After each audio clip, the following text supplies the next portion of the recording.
ba? Hindi ko alam. Ibang tinginan. Oo. How do you feel na finally kompleto na yung sangkap?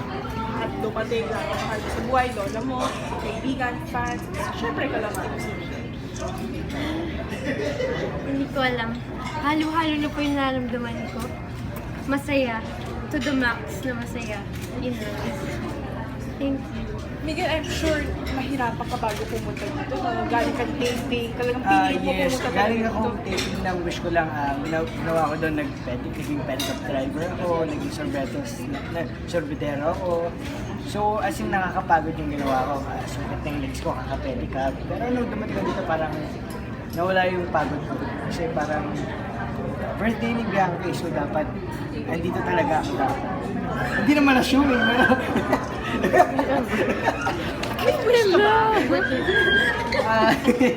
wish ko kay Bianca.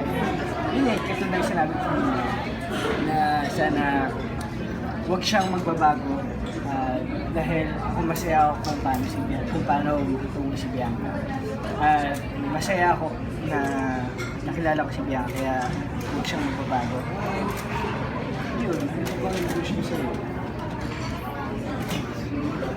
Happiness din po. Nasa yung dalawa. Sana mas maging happy siya. Super pa. Ginarate mo ba siya kagabi? Yes. Paano? Paano kwento mo kami? Noon po. Tapos, 12 mo pala? 12. Tapos nag-usap kami. Ay, ito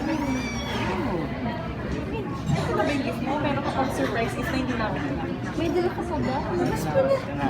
Eh, yun na yun. Ref. Joke ka lang. Wala. Wala akong gift sa kanya. Kasi your presence is already a present. Hindi, Actually, wala naman akong hinihiling na gift talaga. Alam niya yun. Kasi yun ang message yung nagtatanong kung anong gusto ko for my birthday.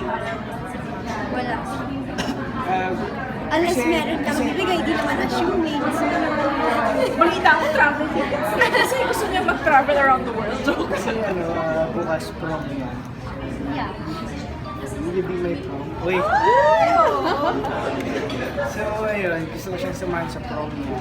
Diba? Kasi alam ko naman yung prom, very, ano yan eh, tatatak talaga sa alala mo yung prom. So, gusto ko, kasama yung Bianca na prom. May meaning ba? Bakit white roses?